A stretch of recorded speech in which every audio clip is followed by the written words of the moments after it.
அரசியல் சாசனம் திருத்தப்படவே கூடாதா? நாடு முழுவதும் அரசியல் சாசன நாள் கொண்டாடப்பட்டது நேற்று.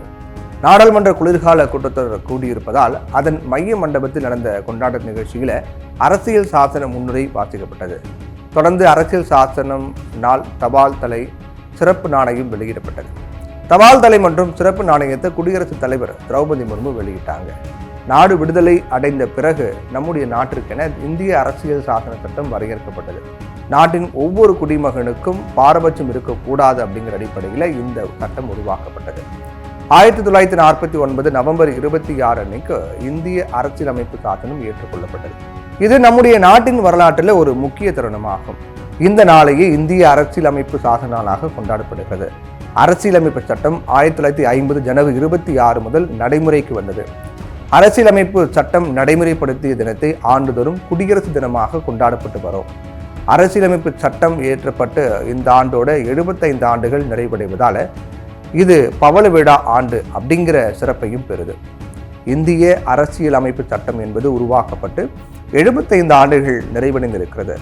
அதற்குள்ள எத்தனையோ சமூக அரசியல் பொருளாதார மாற்றங்கள் நிகழ்ந்திருக்கிறது. காலத்திற்கு ஏற்ப சில சட்டங்களை திருத்தியே ஆக வேண்டும்.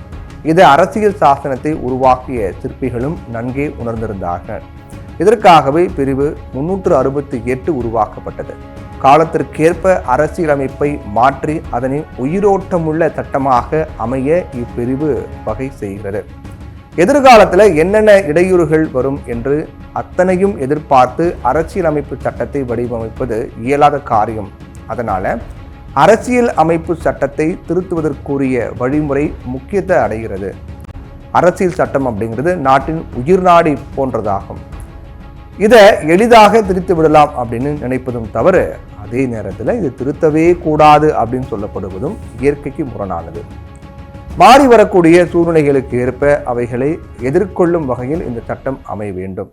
அதனால மாற்றவே முடியாது அல்லது சுலபமாக மாற்றி விடலாம் என்கிற இரண்டுக்கும் இடைப்பட்ட நிலையில திருத்த முறை அமையணும். எளிதில் திருத்த இயலாததாகவும் ஒரு சில கட்டுப்பாடுகள் உடனும் திருத்த வழிவகை செய்வதாகவும் இது இருக்க வேண்டும். இதன் அடிப்படையில் பிரிவு 368 வடிவமைக்கப்பட்டிருக்கு. ஒரு சில பிரிவுகளை சாதாரண பெரும்பான்மை கொண்ட திருத்தி விடலாம் அப்படிங்கிறாலும் நாடாளுமன்றத்தின் இரு அவைகளின் ஒப்புதலையும் பெற்ற ஆக வேண்டும். ஆனால் பிரிவு 368 2 படி நிபந்தனையில் குறிப்பிடப்பட்டுள்ள பிரிவுகளையும் அட்டவணைகளையும் திருத்துவதற்கு நாடாளுமன்றத்தின் இரு அவைகளிலும் மொத்த உறுப்பினர்களுடைய 3/2 பங்கு உறுப்பினர்கள் ஒப்புதலோட மாநில சட்டமன்றத்தின் ஒப்புதலும் பெற வேண்டும். இந்தியாவில் உள்ள மாநிலங்களின் பாதிக்கு குறையாத மாநில சட்டமன்றங்களின் ஒப்புதலை பெற்ற பின் இந்திய குடியரசுத் தலைவரின் ஒப்புதல் பெறணும். அதற்கு பிறகு திருத்தங்கள் அமலுக்கு வரும். இவ்வளவு ஜாக்கிரதையாக அரசியல் அமைப்பு சட்டம் வடிவமைக்கப்பட்டிருக்கிறது. இதுவரை இந்த அரசியல் அமைப்பு சட்டம் 100 முறைக்கு மேலாக திருத்தப்பட்டிருக்கு.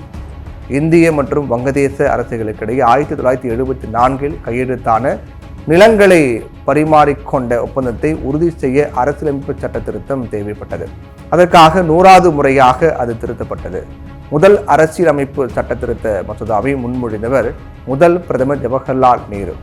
அடிப்படை உரிமைகளான பேச்சுரிமை, கருத்துரிமை தொடர்பான பிரிவுகள் அதில் திருத்தப்பட்டது. அரசியல் அமைப்பு அமல்படுத்தப்பட்ட 25 ஆண்டுகள் கழித்து உள்நாட்டு அரசியல் குழப்பங்களை காரணம் காட்டி அவசர நிலையை 1975 பிரகடனம் செய்தார் அப்போதைய பிரதமர் இந்திரா காந்தி. நெருக்கடி நிலை அமலில் இருந்தபோது மேற்கொள்ளப்பட்ட 42வது திருத்தத்தில் மதசார்பின்மை, சோசலிசம் ஆகிய சொற்கள் அரசியல் அமைப்பின் முகவுரையில் சேர்க்கப்பட்டன. கடைசியாக அரசியல் அமைப்பு திருத்தம் செய்யப்பட்டது. கடந்த ஆண்டு GST வரி அறிமுகம் செய்யப்பட்டு நாடு முழுவதும் ஒரே வரி விகிதம் அமல்படுத்தப்பட்ட போதுதான். அதனால அரசியல் அமைப்பு சட்டம் என்பது திருத்த முடியாததும் அல்ல, ரொம்ப ஈஸியாக திருத்திவிடக்கூடியதும் கிடையாது. ஆனால் மக்கள் நலனை முன்னிறுத்தி செய்யப்படக்கூடிய திருத்தங்கள் ஜனநாயக பூர்வமானவையாக இருக்க முடியும்.